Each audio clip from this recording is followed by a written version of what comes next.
What's going on, guys? Emo Tempest here with another card of the week, Opus XI card of the week, and Braska's final Aeon. And just reading over here, it looks like this is going to be the last one, so I decided to do something different, and I wanted to bring one of our local fire player enthusiasts, David Ducassi, aka the Arkanum. David, say hi to everyone. Hey everyone, how you doing?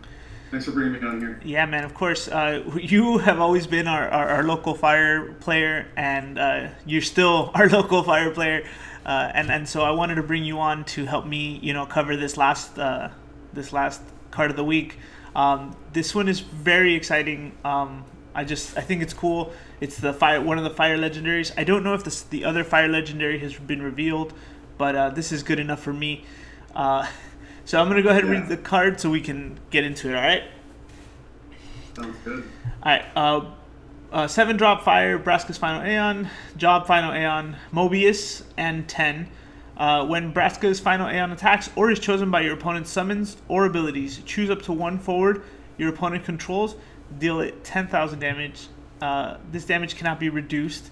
Discard Braska's final Aeon, choose one forward, deal it 10,000 damage. You can only use this ability if you control 2 or more job summoner forwards, and if Braska's final Aeon is in your hand. Alright, so first thoughts here. I'm going to go ahead and say it's pretty absurd. It has that nice protection that Delita has from Earth. So every time he's targeted with something, you can respond. So putting this out on a board when they have something is very useful. It's going to be hard to get through. Also, it just, to me as a water player, just makes me feel like Fanfrit's coming back. And the fact that damage can't be reduced is very interesting too. I haven't gotten any final I don't think the official rule statement is out, but I know that cards like Minwoo and stuff like that isn't gonna negate damage if it's talking about reduced damage or something like that. I don't know all the details on that.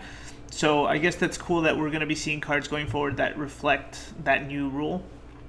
So the ruling is super important, right? Because if you can prevent damage, like with I don't remember the exact wording on Minu, but I know that what you're referencing is that they're going to be talking about instead of preventing or whatever, everything is a reduction.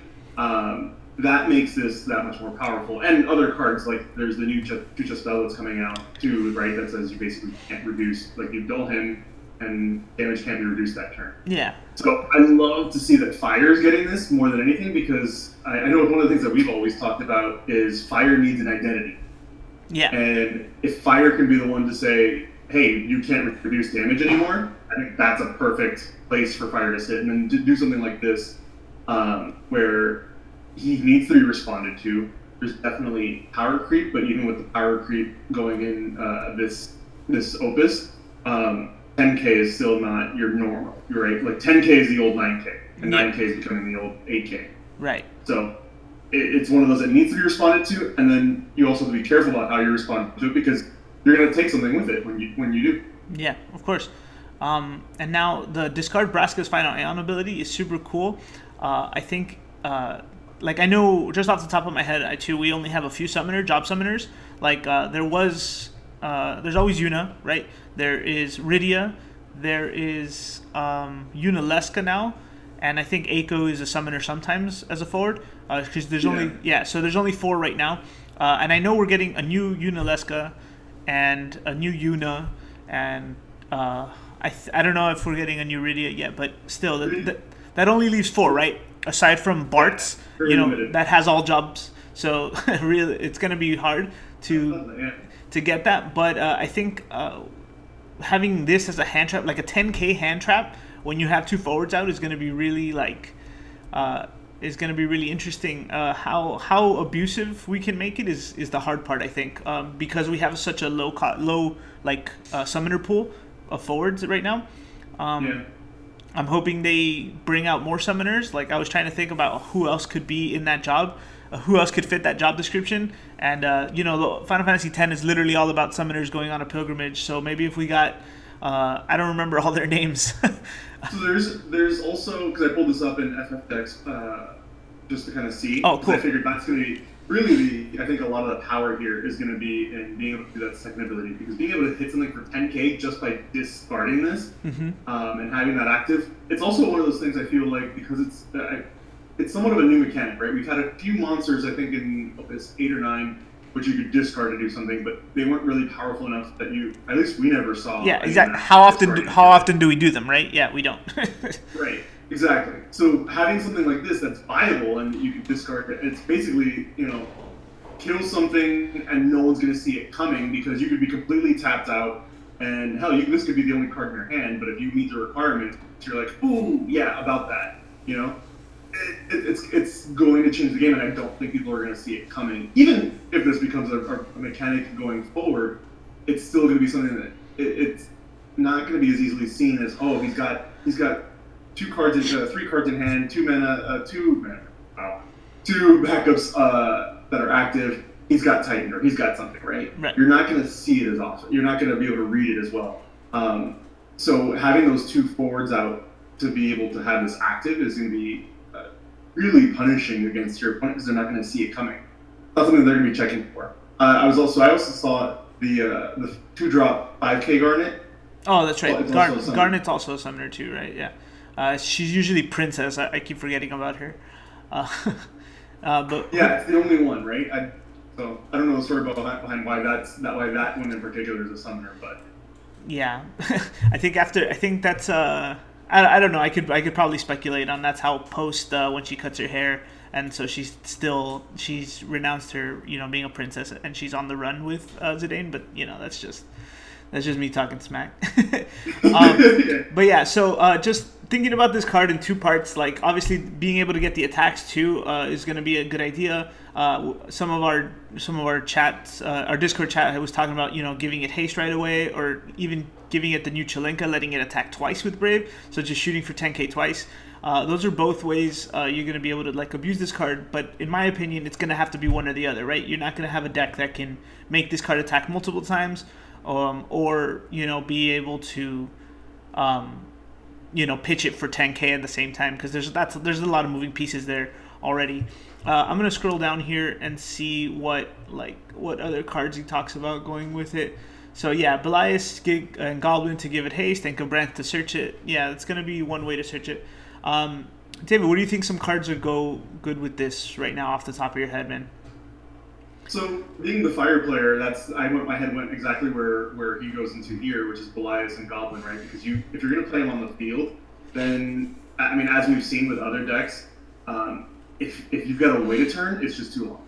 So by playing him and then Belias, or I think in this case, you're more likely to see Goblin already on the field as part of your setup, because he costs 7, right? And I don't know that Fire has. Actually, I do know. Fire doesn't have a way to cheat him out. Right. Yeah.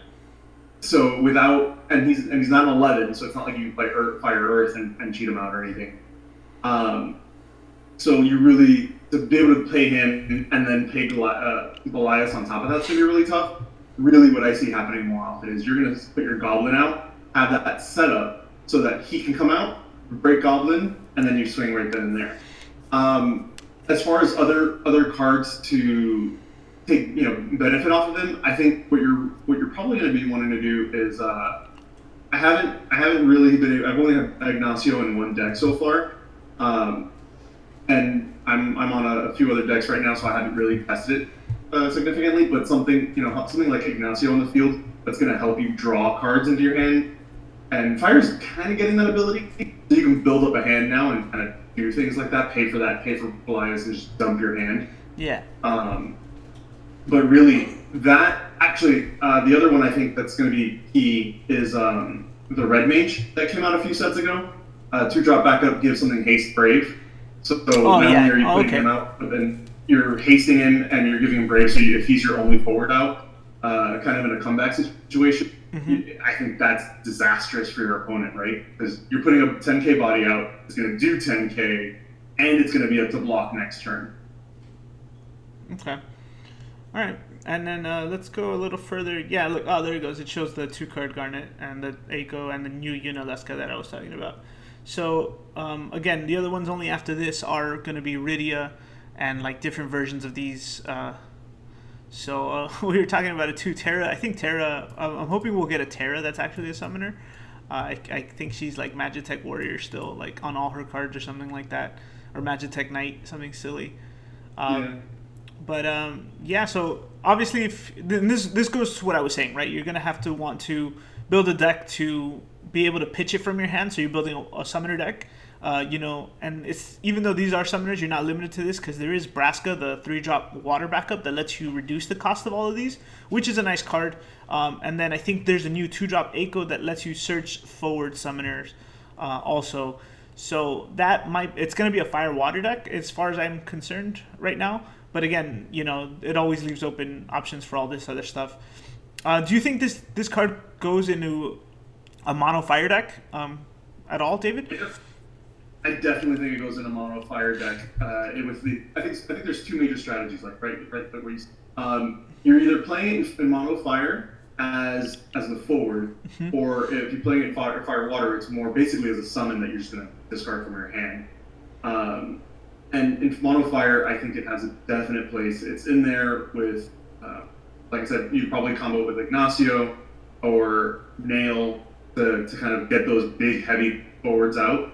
And then you've got different ways of hasting him, and there's, I would say even maybe Fire Earth because of the recursion, right? Right. Because he's powerful enough that you don't want it. You could build a deck around him on his own.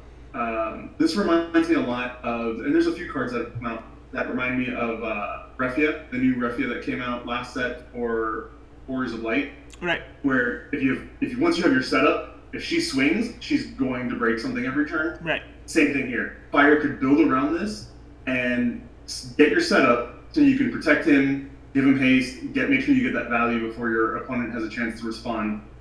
Play him and swing, and just it becomes a devastating force for your opponent. And fire's all about aggression, so I definitely see a mono fire deck that could be built around. All right, guys. Well, there you go. You have it. Definitely a very strong card. Definitely something to look forward to going into the next set. Like I said, it looks like this is going to be the last card of the week for us. We'll finally get into the actual deck building. I know we have pre-release coming up this weekend and then the set the week after. So happy hunting to everybody. Thank you, David, for being able to record with me. If you guys are interested in more of David's stuff, please check out the link in the description at the Arkanum.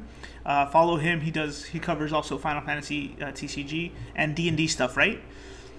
Yeah, haven't started on the D&D stuff. The channel's still fairly new, but awesome. We're working on building it up. Yeah, man. He's a good friend of mine. He helps us play test all the time. So make sure to stop there and check him out. Thanks again, David. We'll see you around, man. Thanks. Have a good time, everyone.